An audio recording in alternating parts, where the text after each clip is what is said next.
akin pang naalala.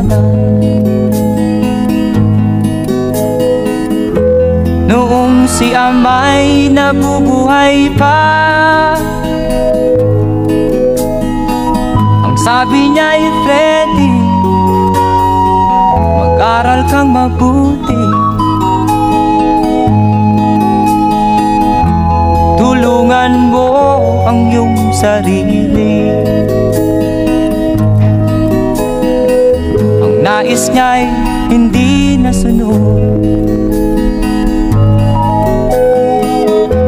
pagkat ako'y may dahilan.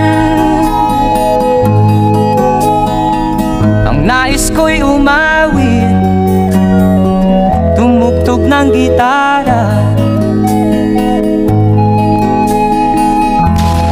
at ako